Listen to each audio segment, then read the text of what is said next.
예, 우리 같이 인사 나누겠습니다. 잘 나오셨습니다. 예, 당신이 옆에 있어서 참 좋습니다.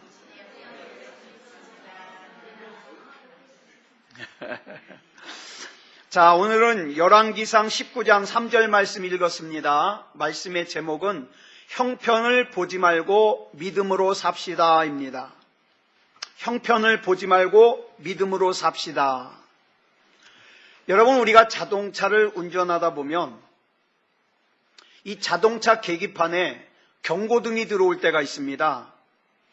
예를 들어서 기름이 조금밖에 남지 않으면 기름 빨리 채워 넣으라고 불 들어옵니다.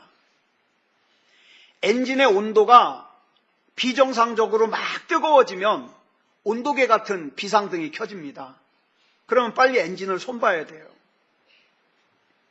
이렇게 자동차에 경고등이 들어오면 아무리 바빠도, 아무리 급한 일이 있어도 빨리 이 경고등이 들어온 원인을 찾아서 해결해 줘야 됩니다. 이 경고등의 경고를 무시했다가는 큰 대가를 치르게 되죠. 예전에 제가 아는 분이 운전을 하고 경부고속도로를 타고 가고 있는데 기름 채워 넣으라고 불이 깜빡깜빡 들어오는 거예요. 근데 여러분 아시겠습니다마는 서울에서 멀어질수록 기름값이 싸져요. 그래가지고 이 양반이 고속도로를 달려가는데 갈수록 기름값이 싼 거예요. 그래서 조금이라도 더 싼 휴게소에서 기름을 넣으려고 하다가 결국 휴게소와 휴게소 중간에 차가 서버리고 말았어요. 얼마나 깁니까? 할 수 없이 휴게소까지 걸어가서 페트병에다가 휘발유 받아가지고 와가지고 또 걸어와가지고 차에다 넣고 그리고 또 끌고 갔다는 거예요. 아주 오래전이죠. 요즘은 어때요? 내가 들은 자동차 보험에 전화 한 통화만 하면 와서 끌어가줘요. 10km까지는 공짜예요. 그잖아요. 근데 그전에는 그런 것도 없을 때였어요. 얼마나 힘들었을까요? 자, 여러분은 어떻습니까? 때로는 저와 여러분의 영적인 우리 상황 가운데 기도가 필요하다는 경고등이 뜰 때가 있어요. 또 때로는 자꾸 내 마음속에 용서가 필요하다는 경고등이 뜰 때가 있습니다. 이제 영적인 잠을 좀 그만 자고 일어나야 된다는 경고등이 뜰 때가 있어요. 혹시 여러분의 영혼과 인생 가운데 이 경고등이 들어온 지가 오래됐음에도 불구하고 지금 무시하고 있는 건 없습니까? 이전부터 경고등은 들어왔지만 내가 지금까지 문제없이 살았으니까, 큰 어려움 없이 살았으니까 앞으로도 다음 휴게소까지도 문제없이 살 수 있을 거라고 생각하고 내 그 영적인 경고등을 무시하며 살고 있지 않느냐 이 말입니다. 여러분, 경고등이 들어왔다는 것은 급하게 해결해야 될 문제가 있다는 뜻이에요. 우리가 살다 보면 두려움이 있습니까? 없습니까? 있어요. 저도 딸내미 때문에 지금 입시 때문에 두려워요. 예? 차라리 내가 시험 봤으면 좋겠어요. 왜? 저는 입시생 때 되든 안 되든 크게 걱정 안 했거든요. 까짓거 하나님이 길 예비하셨겠지. 딸내미 문제는 또 달라요. 이거 잘못되면 얘가 또 낙심하고 힘들어하고 어려워할 거 생각하니까 이게 제 문제 같질 않아요. 두려워요. 염려가 있어요, 없어요? 있어요. 자, 그럼 질문 하나 드릴게요. 이 두려움과 염려가 마음의 문제일까요? 환경의 문제일까요? 이 두려움이 마음의 문제일까요? 환경의 문제일까요? 언뜻 생각하면 내 환경의 문제인 것 같지만 사실은 마음의 문제예요.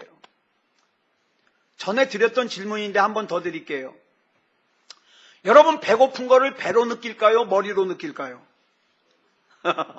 이제 잘 대답하시네. 예. 이 배고픈 걸 배로 느낄 것 같은데 머리로 느껴요. 왜냐하면 예를 들면 다른 때는 아침을 안 먹어도 배가 하나도 안 고파요. 일부러 안 먹었어요. 근데 내시경 받으려고 아침 먹으면 안 된다 그러면 왜 그렇게 배가 고파요? 그죠? 그걸 의식하니까 더 배가 고파요. 또 여러분, 치매에 걸리면 배에 문제가 생긴 거예요? 머리에 문제가 생긴 거예요? 머리에 문제가 생긴 거예요. 근데 치매에 걸리면 어떻게 해요?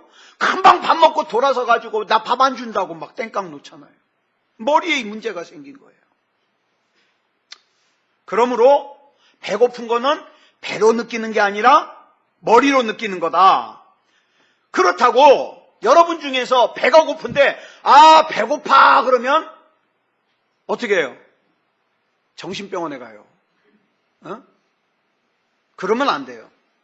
자, 마찬가지예요. 두려움의 문제도 염려의 문제도 환경의 문제일 것 같지만 사실은 마음의 문제고 믿음의 문제예요. 그런데 사람들은 자꾸 어떡합니까? 이 두려움의 문제를 해결해 보겠다고, 염려의 문제를 해결해 보겠다고 더 좋은 환경을 찾아요. 더 좋은 환경을. 내가 돈이 조금만 더 있으면 내가 두렵지 않을 것 같아.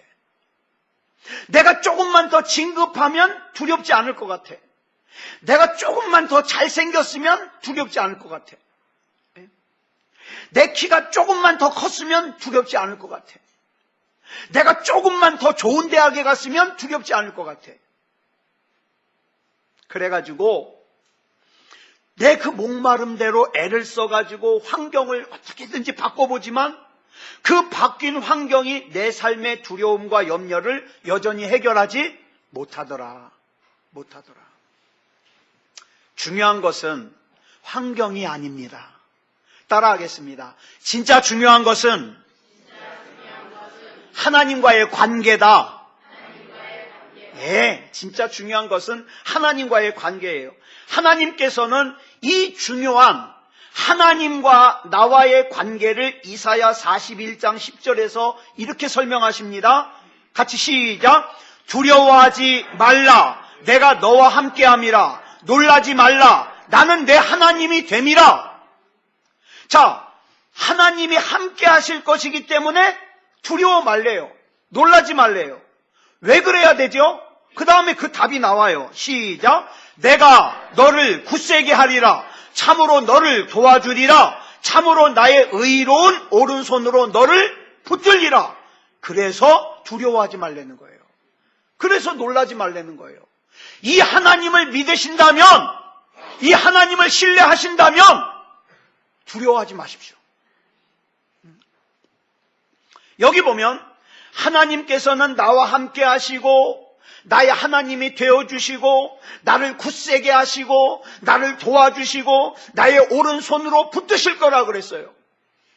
금요일날 우리 하나님의 이름 가운데 엘샤다이가 있는데 무슨 뜻이라 그랬어요? 전능하신 하나님이라 그랬어요. 그 전능하신 하나님의 뜻에는 뭐가 있다고요? 하나님이 나를 양육하신다. 이 뜻이 있다고 말씀드렸어요. 이 하나님과 나와의 관계를 믿는 사람은 바울과 실라처럼 감옥에 갇혀서도 어떡합니까? 찬송합니다. 이 하나님과 나와의 관계를 믿는 사람은 다니엘처럼 사자굴에 갇혀도 두려움이 없습니다. 이 하나님과 나와의 관계를 믿는 사람은 다니엘의 세 친구 사드락 메삭 아벳느고처럼 풀무불에 던져져도 두려움이 없습니다. 이 하나님과 나와의 관계를 믿는 사람은 그 핍박받던 시대에 몸이 칼로 잘라져도 두려움이 없습니다. 이 하나님과 나와의 관계를 믿는 사람은 바울처럼 세상의 좋은 조건들을 배설물처럼 여길 수 있습니다. 이 하나님과 나와의 관계를 믿는 사람들은 믿음의 선배들의 행동을 쭉 기록했던 히브리서 11장에 보면 결론을 38절에서 이렇게 내고 있어요. 시작. 이런 사람은 세상이 감당하지 못하느니라. 세상이 감당하지 못하는 저와 여러분이 되기를 주님의 이름으로 축복합니다. 다시 말해서 하나님과 나와의 관계가 온전한 사람은 세상이 나를 감당하지 못한다.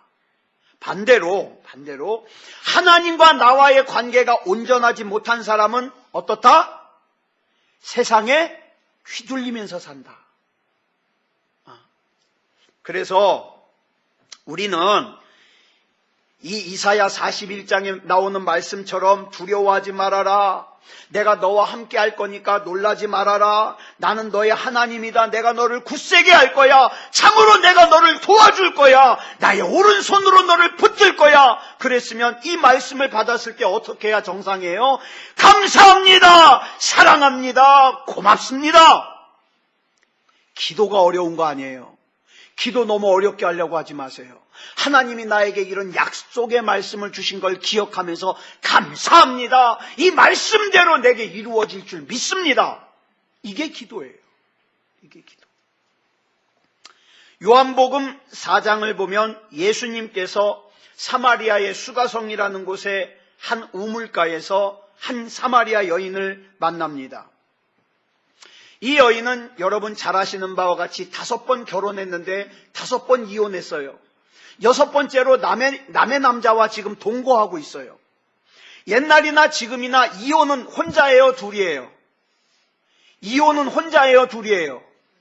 둘이에요. 남자랑 여자랑 둘이에요. 요즘에는 세상이 요지경이라 남자랑 남자도 이혼해요. 여자랑 여자도 이혼해요.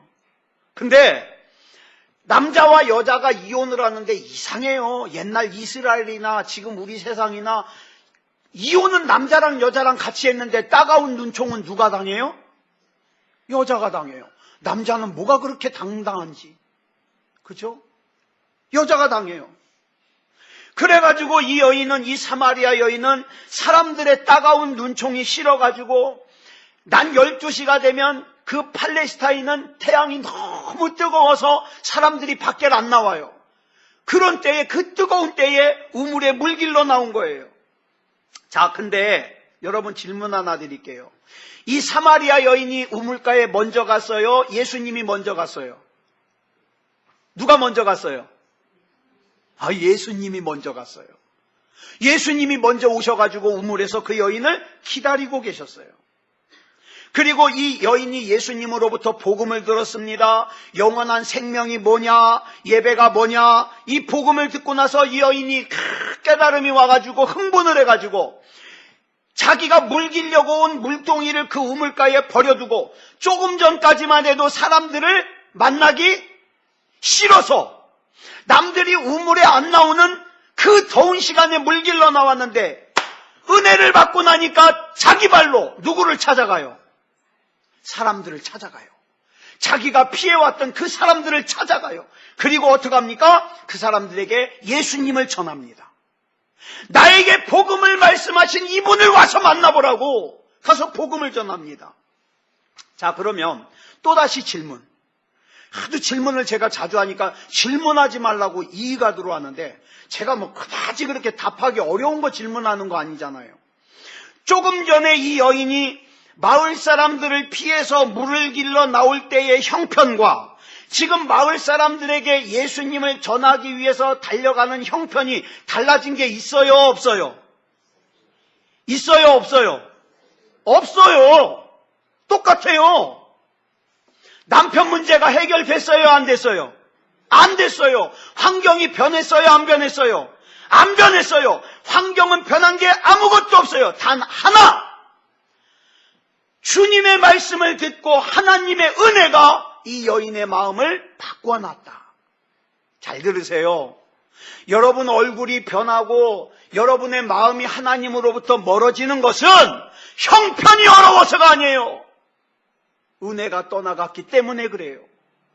그래서 저와 여러분이 은혜를 회복하면 어떻게 됩니까? 형편은 그대로라도 하나님이 주시는 기쁨, 하나님이 주시는 평안을 누릴 수 있어요.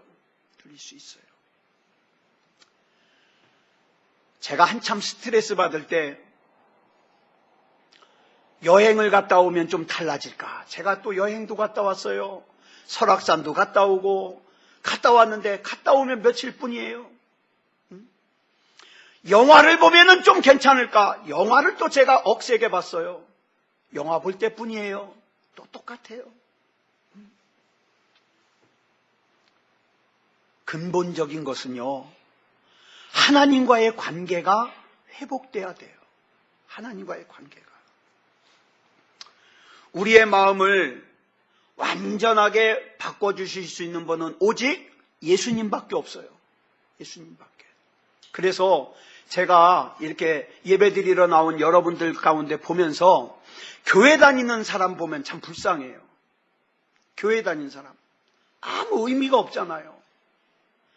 그래서 여러분들 가운데 교회 다니는 사람 없고 예배 드리는 사람, 하나님 만나는 사람이 되기를 제가 간절하게 축원하는 거예요.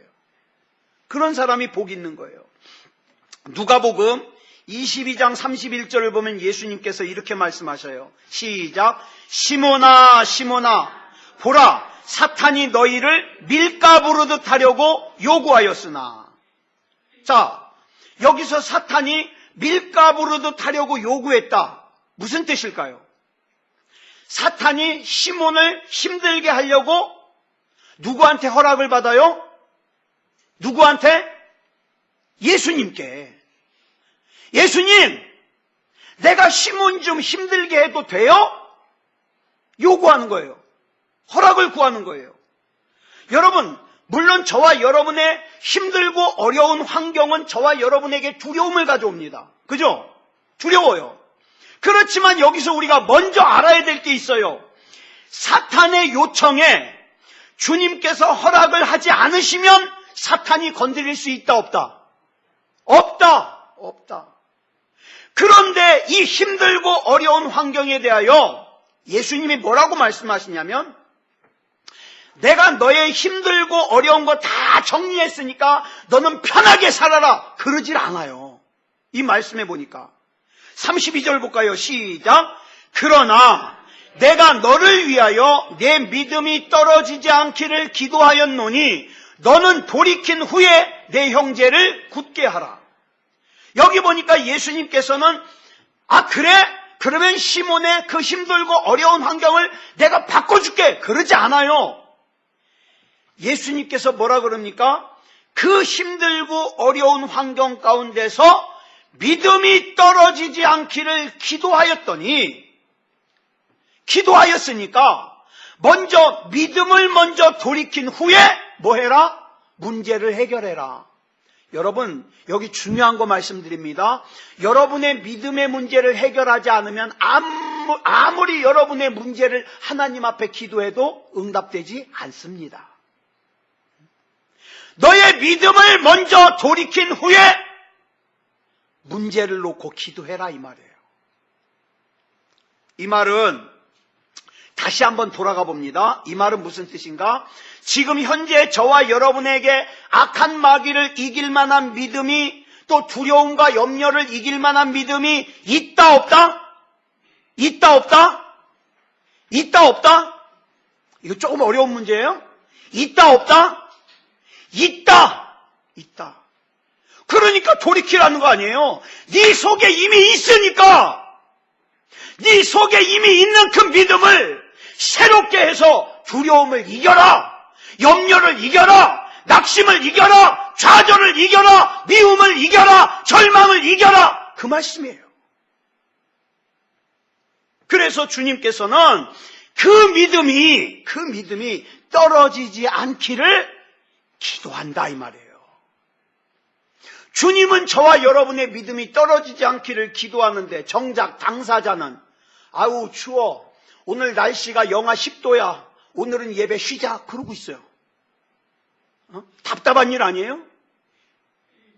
예를 들어서 저희 집 아이가 이제 1월 달에 시험을 보는데, 실기 시험을 보는데, 아빠는 이제 막 애간장이 타가지고 주여 실수하지 않게 해주시고 마음 편하게 해주시고 막 이러면서 기도하고 있는데, 지는 예를 들어서 뭐 TV를 본다든가 핸드폰 하면서 친구랑 막 수다를 떨면 그 자기를 위해서 기도하는 아빠 마음은 어떻게 해요? 정말 막 후라이팬에다 콩 볶는 것처럼 다다다다다다 그러면서 주여 지켜주시옵소서 그러는데 어떻게 해요? 그 마음이. 여러분, 여러분을 향한 하나님의 마음이 그렇다는 거 아세요? 하나님은 저와 여러분의 믿음이 떨어지지 않기를 그렇게 기도하시는데, 저와 여러분은 영하 10도니까 오늘은 예배 쉬자 그러면 어떡하냐 이 말이죠. 예. 여러분, 믿음에는 크게 두 종류가 있습니다. 이거 중요해요. 하나는 구원을 얻을 믿음이 있어요. 하나는 은사적인 믿음이 있어요. 이 중에 구원을 얻을 믿음은 뭐냐? 천국 갈 수 있는 믿음이에요. 천국 갈 수 있는 믿음. 은사적인 믿음은 은사를 받고 복을 받고 능력 받고 기적을 경험하고 병을 치료하고 그런 믿음이 은사적인 믿음이에요. 그래서 여러분, 구원을 얻을 믿음은 어떻게 얘기하냐? 있다 없다로 얘기해요. 구원을 얻을 믿음은 있다 없다. 오늘 저와 여러분에게는 구원받을 믿음이 다 있다는 것을 믿으시기 바랍니다. 예, 구원을 얻을 믿음은 있다 없다예요. 반면에 은사적인 믿음은 있다 없다가 아니에요. 뭐라 그래요? 크다 작다 이렇게 얘기해요. 이제 이 말 뜻 알겠죠? 왜 성경에서 간혹 믿음이 있다 없다 그러든가 또 어디서는 크다 작다 그러든가 그 믿음이 달라요. 그 믿음이. 예를 들어서 성경에서 수르보니게 여인에게 예수님이 그래요. 딸아, 내 믿음이 크도다. 이 믿음은 구원받을 믿음, 은사적인 믿음. 은사적인 믿음. 아시겠죠? 예수님께서 백부장의 믿음을 보시고 이스라엘에서 이만한 믿음을 내가 보지 못했다. 구원받을 믿음, 은사적인 믿음. 아니, 크기가 크다는 거니까. 좀, 문제를 조금 응용하면 못 맞히네. 예? 자, 여기서 예수님이 이스라엘에서 이만한 믿음 보지 못했다. 그러면, 큰 믿음이라는 거 아니에요. 그러면 이 믿음은 구원받을 믿음, 은사적인 믿음. 은사적인 믿음. 은사적인 믿음. 이렇게 얘기하는 저도 시험 잘 못 봤어요. 자, 보세요. 우리가 성장하기를 바라는 믿음은 은사적인 믿음이에요. 그래서 예수님께서는 이 믿음, 은사적인 믿음을 키워서 문제를 해결해라 이 말이에요. 은사적인 믿음을 키워서. 자, 또 하나 이제 중요한 거 말씀드려요. 구원받을 믿음은 주님께서 주시는 믿음이에요. 이거는 나에게 상관이 없어요.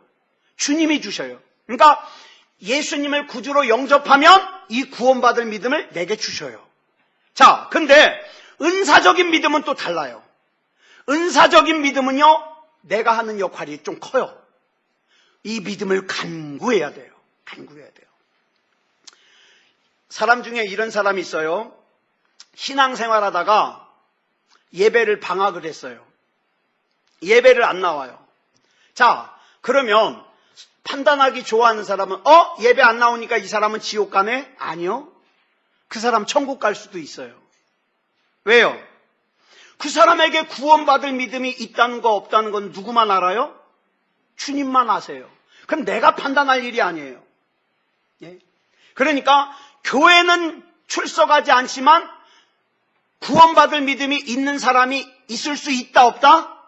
있다. 그러니까 여러분 함부로 판단하지 마세요. 그런데 문제는 이 은사적인 믿음이에요. 은사적인 믿음은 내가 믿는 믿음이기 때문에 변해요. 그래서 한때는 세상에서 내가 믿음이 겁나게 좋은 그런 사람이었는데 금방 믿음이 시험이 들어가지고 어떻게 해요? 신앙생활이 엉망진창이 될 수 있다. 그러니까 믿음 관리 잘하자 이 말이에요. 믿음 관리 잘하자.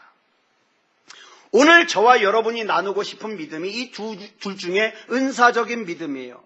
이 은사적인 믿음으로 골리앗도 때려잡고 여리고 성도 무너뜨리고 두려움도 때려잡고 염려도 때려잡고 주님 안에서 승리하자 이 말이죠. 승리하자. 그런데 문제는 마귀가 얼마나 간교한지 몰라요. 열왕기상 18장에 보면 엘리야라고 하는 선지자가 나오는데 이 엘리야 선지자는 저와 여러분과 비교할 수 없을 정도로 믿음이 좋은 사람이에요. 그죠? 얼마나 좋은 사람이냐? 바알과 아세라를 섬기는 제사장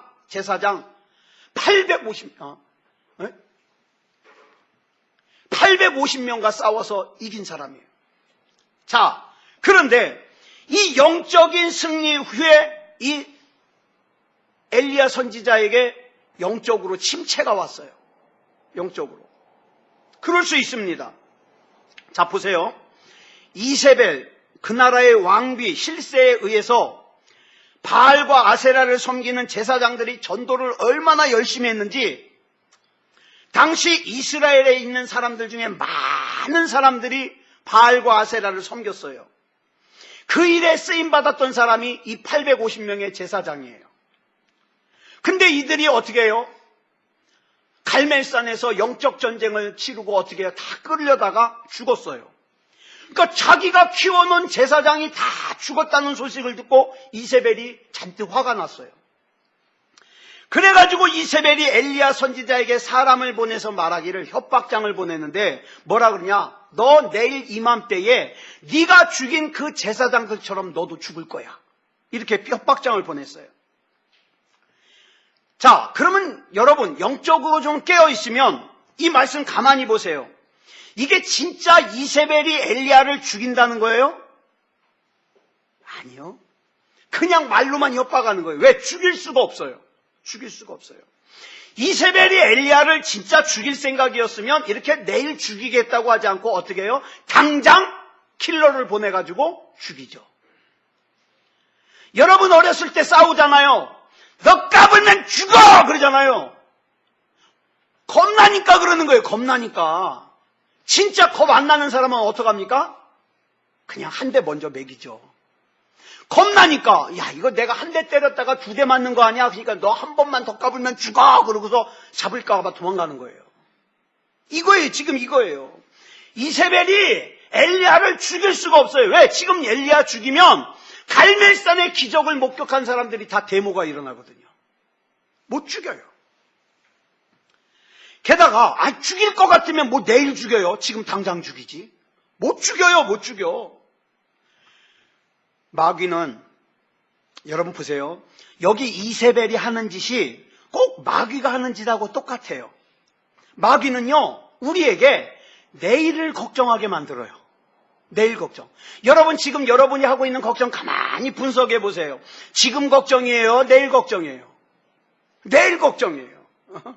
마태복음 6장 34절에 보니까 예수님이 이런 말씀을 하셔요. 시작. 내일 일을 위하여 염려하지 말라. 내일 일은 누가 염려할 것이요? 내일이 염려할 것이요. 한날의 괴로움은 그날로 족하니라. 여러분 지금 여러분이 하고 있는 걱정 대부분이 내일 그 이후의 것이에요. 내일 거, 다음 달 거, 10년 뒤 거, 심지어는 노후. 더 심하게는요, 자기 나중에 치매 걸리면 어떡하나 걱정하는 사람도 있어요. 지금 멀쩡한데. 그런데 우리 주님께서는 내일 일을 염려하지 마라. 여러분 이 성경 보니까 이게 명령형으로 돼 있어요. 내일 일을 염려하지 마라 그랬는데 염려하면 하나님의 명령을 어기는 거예요. 이 내일 죽이겠다는 이세벨의 말에 엘리야에게 두려움이 엄습했어요. 그래서 그 믿음 좋은 엘리야가 믿음이 와르르르르 무너졌어요. 그러고 나오는 말씀이 오늘 본문 말씀이에요. 다시 한번 읽어볼까요? 시작. 그가 이 형편을 보고 일어나 자기의 생명을 위해 도망하여 유다에 속한 브엘세바에 이르러 자기의 사환을 그곳에 머물게 하고. 자 보세요. 여기 보니까 그가 이 형편을 보고 일어나. 이 형편이 뭐예요? 이세벨이 자기 죽이겠다는 형편이에요. 일어나. 어떻게 했다고요? 뭘 위해? 뭘 위해? 자기 생명을 위해 도망했어요. 근데 여러분 앞에 나오는 엘리야 선지자 우리 한번 생각해 볼까요? 엘리야 선지자가 믿음으로 살았던 사람입니까? 형편을 보고 살았던 사람입니까? 믿음으로 살았던 사람이에요. 하나님만 보고 살았던 사람이에요. 아합이 자기만 보면 죽이려고 한다는 거 알면서도 하나님께서 엘리야야 너 아합 좀 만나라 그랬더니 어떻게 했어요? 아합 만나러 갔어요. 하나님께서 엘리야에게 엘리야야 너 그릿이라고 하는 시냇가로 가라. 거기 가면 굶어 죽어요. 근데도 갔어요. 왜? 하나님이 가라 그러니까. 이게 엘리야예요. 하나님의 말씀에 순종했다가는 아합에게 죽거나 그리 시냇가에서 굶어 죽는다는 걸 알면서도 순종했어요. 그랬더니요, 하나님이 살려주시고 그리 시냇가에서는 까마귀를 통해서 먹여주셨어요. 그랬던 엘리야가 은혜가 떨어지니까 뭘 보기 시작해요? 자기 형편을 보기 시작해요. 내가 돈이 없네? 내가 약하네? 자기 형편을 보기 시작해요. 마태복음 14장을 보면 베드로가 갈릴리 바다 위를 걷는 사건이 나오는데, 여기 보니까 은혜가 충만할 때에는 예수님만 보았어요.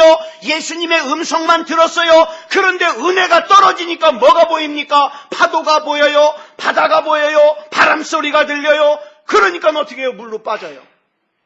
자, 근데 잘 들으세요. 이 엘리야 선지자나 베드로만 그런 것이 아니라 저와 여러분도 은혜가 떨어지면 뭐가 보인다?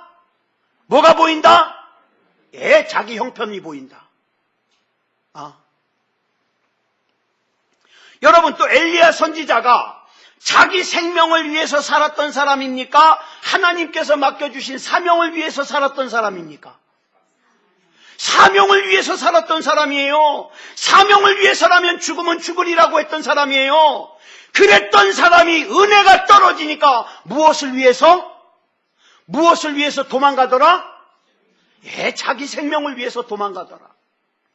문제는 영적인 문제예요. 영적인 문제인데, 이 영적인 문제를 사람들은 뭘로 이해를 해요?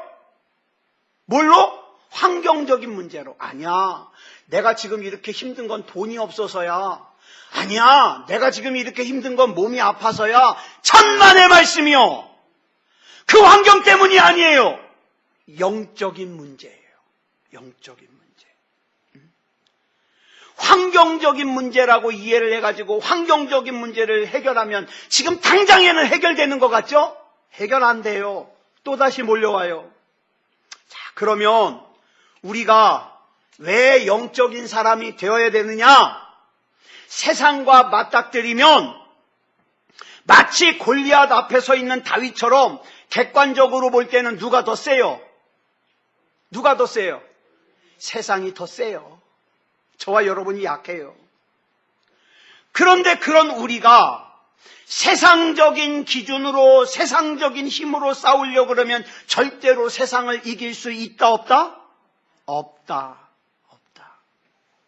그러므로 우리는 거대한 힘을 가진 세상 앞에서 영적이어야 됩니다. 여러분, 이창원 목사에게도요, 뜬금없이 문득문득 어떡합니까? 두려움이 몰려옵니다. 염려가 몰려옵니다. 근데 그것을 제 힘으로 해결할 능력이 없어요. 제 힘으로 해결하려고 그러면 저는 거기서 헤어나올 수가 없어요. 그러니까 어떡합니까? 주님께 맡깁니다. 주님은 주님이 하실 일 하십시오. 저는 지금 당장 제가 할 일 하고 하나님의 뜻을 기다리겠습니다. 전 이렇게밖에 못해요. 여러분, 영적으로 굳게 세워지면 세상의 문제가 더 이상 문제가 아니다. 종종 이런 질문, 우리 교회는 이런 질문하는 사람 없어요. 예전에 제가 전도사 때 많이 들었던 질문이에요. 왜 내가 교회를 이렇게 열심히 다니는데, 왜 내가 신앙생활 이렇게 잘하는데, 기도를 이렇게 열심히 하는데 왜 이렇게 사는 게 힘들죠? 그러고 물어봐요. 그러면 여러분이 한번 대답해 보세요. 제가 질문 하나 드릴게요. 요나가 니느웨로 가라고 하는 하나님의 명령을 어기고 다시스로 가는 배를 탔어요. 그리고 배를 타고 가다가 풍랑을 만났어요. 그랬더니 요나가 그 풍랑 앞에서 간절하게 기도합니다. 하나님, 이 풍랑이 가라앉게 해주십시오. 기도하는데 풍랑이 가라앉질 않아요. 그래가지고 요나가 여러분들에게 하소연하는 거예요. 아니, 내가 하나님께 이렇게 간절하게 기도했는데 왜 풍랑이 잠잠해지지 않죠? 여러분 뭐라고 대답하실 거예요? 뭐라고 대답하실 거예요? 예? 몰라요? 아니, 몰라서 대답 안 하는 거예요? 너무 당연해서 대답 안 하는 거예요. 너 지금 니느웨로 안 가잖아. 그죠? 하나님이 니느웨로 가라는데 너 지금 다시스로 가고 있잖아. 그래서 풍랑이 안 멈추는 거야. 그러지 않겠어요?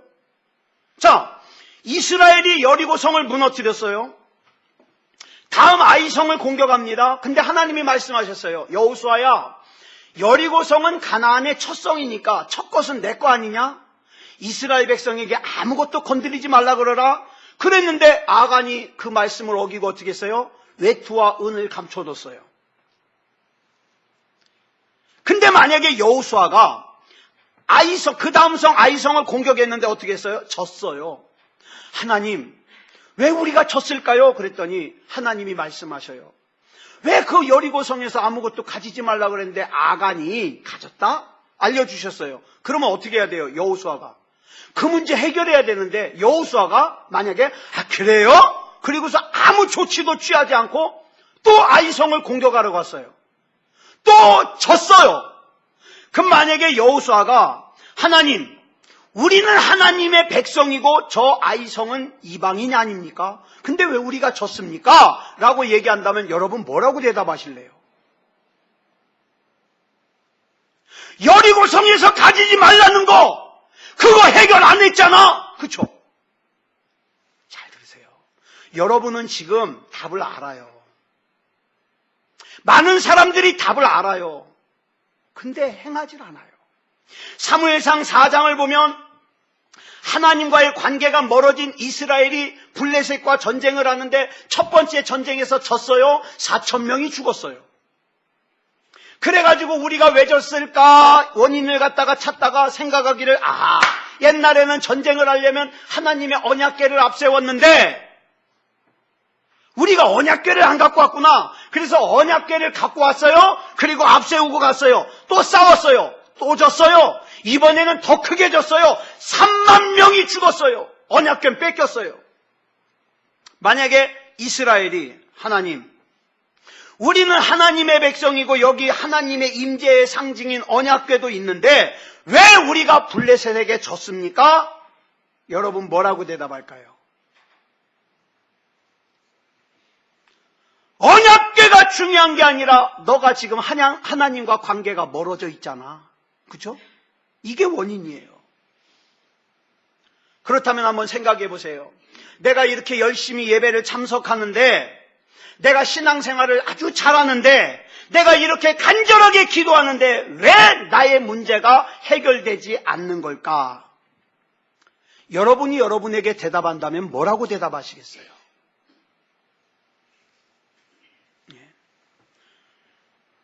여러분은 그 답을 알고 있어요.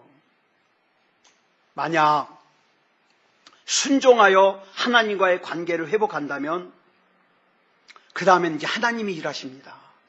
그래서 하나님 앞에 순종하자는 거예요. 그러면 하나님 앞에 내가 이해가 되지 않지만 납득이 되지 않지만 하나님 앞에 순종했을 때 어떤 일이 벌어지는가? 사무엘상 7장 13절에 보면 나와요. 시작. 이에 블레셋 사람들이 굴복하여 다시는 이스라엘 지역 안에 들어오지 못하였으며 여호와의 손이 사무엘이 사는 날 동안에 블레셋 사람을 막으시매. 여호와의 손이 블레셋을 막으시매.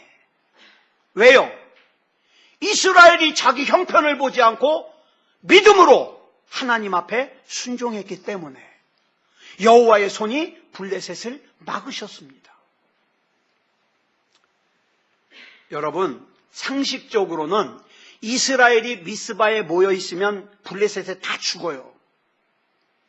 이게 당연한데 이것이 이스라엘의 형편인데, 그러나 이스라엘이 자기의 형편을 보지 않고 끝까지 하나님 바라보면서 믿음다운 믿음이었더니 어떻게 해요? 여호와의 손이 블레셋을 막으시매. 기억하십시오. 여러분의 능력 50%, 하나님의 능력 50% 의지하면 하나님이 일하지 않으십니다. 여러분의 능력 30%, 하나님의 능력 70%가 일하면 하나님이 일하지 않으십니다. 여러분의 능력 10%, 하나님의 능력 90%를 의지해도 하나님이 일하지 않으십니다. 내 능력 0%, 하나님의 능력 100%를 의지할 때에 사람들은 고칠 수 없다는 질병도 고칠 수 있는 거고, 사람들은 벗어날 수 없다고 하는 난관에서도 벗어날 수 있는 거예요. 이게 바로 나의 형편을 보지 않고 믿음으로 사는 삶입니다. 누가 이렇게 사시겠습니까? 하나님께서는 하나님의 손으로 저와 여러분을 보호하기를 원하십니다. 그런데 자꾸 하나님의 손을 뿌리쳐요. 여러분, 예배 중요하게 여겨야 돼요. 여러분, 기도 중요하게 여겨야 돼요.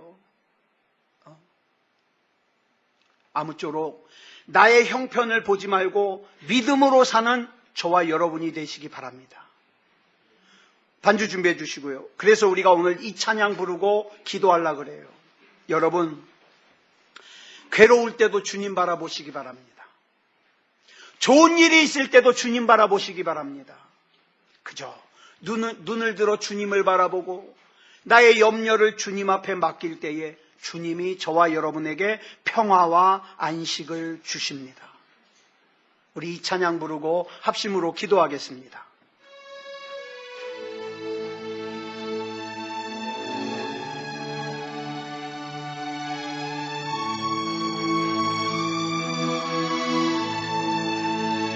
괴로울 때 주님의 얼굴 보라, 평화의 주님 바라보아라. 세상에서 시달린 친구들아, 위로의 주님 바라보아라. 눈을 들어 주를 보라, 내 모든 염려 주께 맡겨라. 슬플 때에 주님의 얼굴 보라, 사랑의 주님 안식 주리라. 힘이요 내 마음 연약할 때 능력의 주님 바라보아라. 주의 이름 부르는 모든 자는 힘주시고 늘 지켜주시고 눈을 들어 주를 보라, 내 모든 염려 주께 맡겨라. 슬플 때에 주님의 얼굴 보라, 사랑의 주님 안식 주리. 눈을 들어 주를 보라, 내 모든 염려 주께 맡겨라. 슬플 때에 주님의 얼굴 보라, 사랑의 주님 안식 주리라. 아멘. 누가 이 시간 이렇게 고백하시겠습니까? 주님, 이제는 내 형편 보지 않고 주님 바라봅니다. 주님이 책임져 주시옵소서. 우리 이 시간 다 같이 합심으로 기도하겠습니다.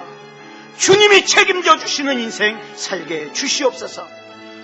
우리 다 같이 기도하겠습니다. 사랑의 아버지 하나님, 은혜를 감사합니다. 사랑의 아버지 하나님, 이 시간 하나님의 말씀을 통하여 내 형편 보지 말고 내가 하나님을 신뢰함으로 믿음으로 주님을 봐야 함을 우리가 나누었습니다. 사랑의 아버지 하나님, 붙잡아 주시옵소서. 아버지 하나님이여, 내 형편에 아버지 하나님이여 이익과 손해를 계산하지 말게 하시고 눈을 들어 주님을 보게 하여 주시며 우리 주님 은혜 안에 거할 수 있게 하여 주시옵소서. 믿음다운 믿음이게 하여 주시옵소서.